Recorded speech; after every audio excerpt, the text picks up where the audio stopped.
Welcome to the first episode of Cyber Nation for 2021.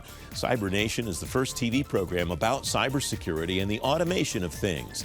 I'm your host, Francis Rose, with the Government Matters Thought Leadership Network. Federal government agencies secure their data and their devices differently than just a few years ago. The changing threat landscape and changes to the fleets of devices agencies give employees are the main drivers of that change. Tonight, you'll learn how agencies are expanding cyber defense beyond the physical perimeter of a building and how mobile cybersecurity is part of that shift. Here to kick things off, Alex Smith, Chief Technology Officer at the Drug Enforcement Administration, and Jeff Phillips, Vice President of Public Sector at Yubico. Gentlemen, welcome. Thanks for coming on. Alex, I want to start with you. What are you finding as far as the landscape for securing mobile devices, especially given the fact that everybody's working remotely because of COVID? I think the landscape is pretty much progressed fairly rapidly. Over the last couple of years, we've run into pretty much mobile devices growing into full-fledged computers at this point. Now you find that people are doing everything under the sun, including encrypted things, encrypted conversation, just everything, other than just email, even Microsoft Word, those kind of things actually being dated now that we're remote because of COVID. It's just played a part into expanding the ecosystem into protecting those devices just the same way we would a laptop or a desktop. Does thinking about a laptop as a mobile device change the way that an organization does or should think about securing that device or think about what comes and goes from that device? Alex?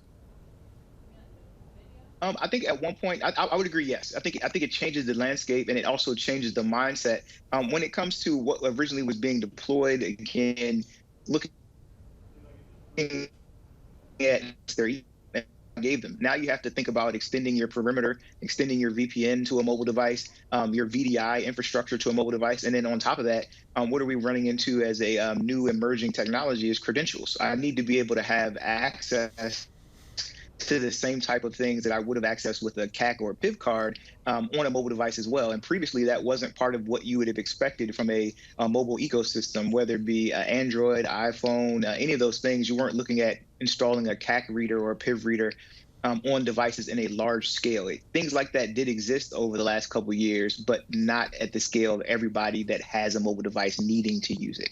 Alex, I want to come back to that idea of identity management later in the conversation if we have time. Jeff, welcome. Thanks for joining the conversation. It's good to see you again. What does this landscape look like? We're moving more and more into the reality that we're going to be doing some form of remote working on a lot greater scale than anybody thought, for a lot longer than anybody thought. What's the implication for that when it comes to securing, again, not just devices, but the stuff that's coming and going from those devices? Well, as Alex said, the challenge is the perimeter just now has become infamously large. I mean, I don't know if we can define it like back in the day, everybody said, well, you know, that thing called the internet's getting pretty big.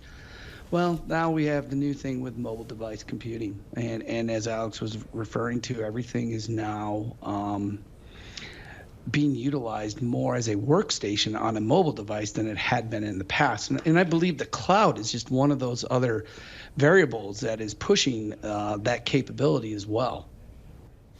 How so?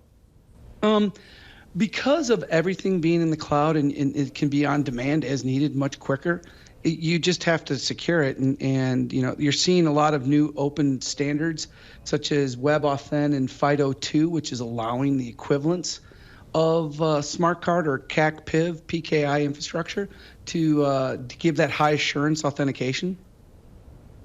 Is that a positive or a negative, Jeff, for trying to secure remote operations? Sounds like that could actually be a benefit, make it easier to secure than it's been in the past.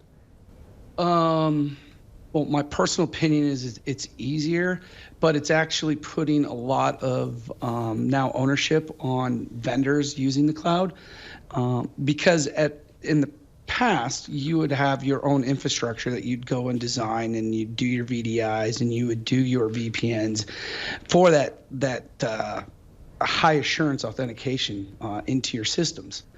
Now, a lot of that is covered and being built into FIDO2 and WebAuthn by the cloud providers. So it's just now a matter of, I think, the government getting policy toward the more modern authentication mechanisms so that they can leverage that and augment their current solid PKI infrastructures that they've had running for years. I've always said the government had always been ahead of everybody in regard to using smart card and PKI technology for authentication with the highest assurance level. Now, being remote, that, as Alex had deferred, it wasn't necessarily mobile aware. So now they're doing a good job of pivoting and getting other authenticator mechanisms out to the workforce in their new remote locations. Alex, are you finding any issues with identity management as a result of this, or are you doing identity management now the same way you did identity management pre-COVID? I think challenges exist with getting things actually out to the actual user or the person that needs to authenticate. That's really been one of the challenges from a COVID perspective. Even if we didn't take into consideration mobility or mobile devices in that ecosystem. So even just getting somebody a CAC or a PIV is something that takes time. So we want to make sure that we don't put people at risk, but we want to make sure that they can still get to where they need to go. When it comes to challenges associated with just identity management in general, we, government,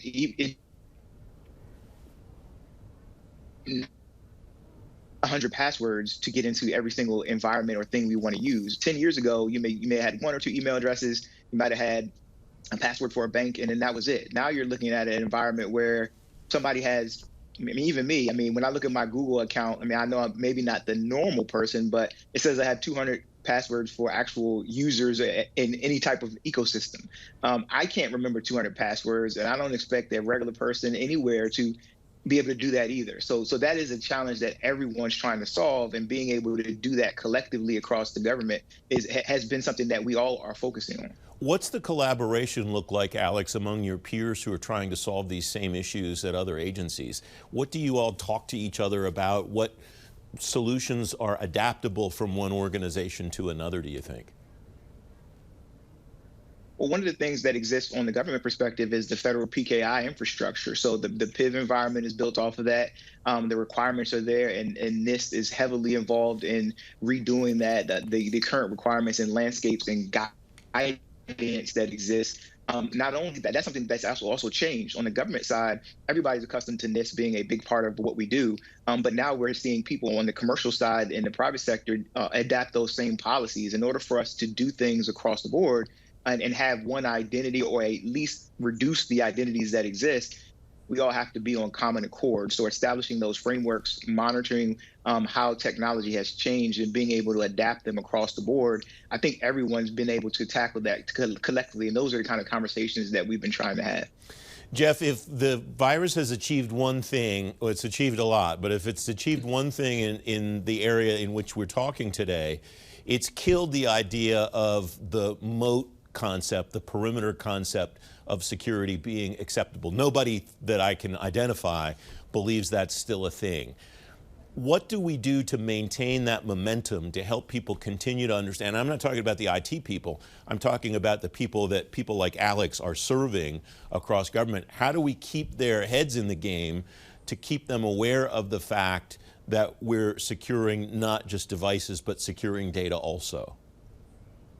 Well, a lot of it's education, but I think the understanding of that education needs to be the identity is now the new security boundary. So your security boundary is only going to be as good as your identity. Systems that Alex was referring to, or that they're collaborating on to start to engineer and get the basic frameworks in there based off of all the NIST policies. So it's an education factor. It always is when it comes to the people business, right? The other thing is how the experience is. How is the overall logging in and getting into a device or system or something that someone needs to in order to do their job? If there's a lot of friction, it becomes an issue. The less friction equals better experience, which equals higher productivity. And I think that's what everyone's starting to make sure is a priority in their designs or concepts. But get rid of the friction, you'll get more adoptance, you'll get more acceptance, but that all starts with education of people. I understand and agree with that idea, Jeff. I'm struck by the fact, though, that the #1 password from studies is still password, closely followed, I believe, by password 123. And if people don't want to accept any higher level of friction than that, how do we help to educate them about the importance of accepting a little bit more friction, even in just the terms of a more complicated password, before we get to something like identity management, two-factor authentication, multi-factor authentication, all those kinds of things? Right. So when I first got into the business of authentication and I didn't understand PKI, I had someone really simply state, pull out your ATM card. So I pull out my ATM card and they say, see that little chip there? That's a crypto chip. That is secure. And for some reason you adopted to how you had to operate and use that in order to access your money. So you were trained, you were accepting and you got there. But the one thing they did really well is they made it so that it was just on a PIN basis, where all I had to have was 4 digits, know my PIN, get in, and it works flawlessly every time. So if we can come up with that same type of experience, whether it be a PIN, whether it be a card, whether it be a USB key, whether it be an NFC, a mobile reader, or whatever, where it's as simple as 4 digits, which it can be, I think people are at a point where I don't want to have to deal with passwords. I don't want to ever have to remember a password. It's more frustrating now. Finally, after years and years of years, the more systems, the more applications you get that are asking for passwords, the more I think people are going to looking for an alternative solution, which is there a device, is there a way of me just authenticating one time, one place, and being secure and being done with it? Alex, how important is ease of use in your experience dealing with the people you work with at DEA? Extremely important. So I think any capability that we deploy, anything we have in the field that comes out for people to do their day-to-day activities, ultimately ease of use and combining that with being able to do whatever their job responsibilities are will really drive us into the future. So whatever solution we do come up with to add capabilities, it needs to make something seamless for the user. It needs to be able to expand the landscape for being able to do things you might want to do for work or non-work related things. And then ultimately just combine those two ecosystems together. We can be successful as long as we do that. Alex Smith, Jeff Phillips, thanks very much for joining me today. I appreciate it. Thank you. Thank you.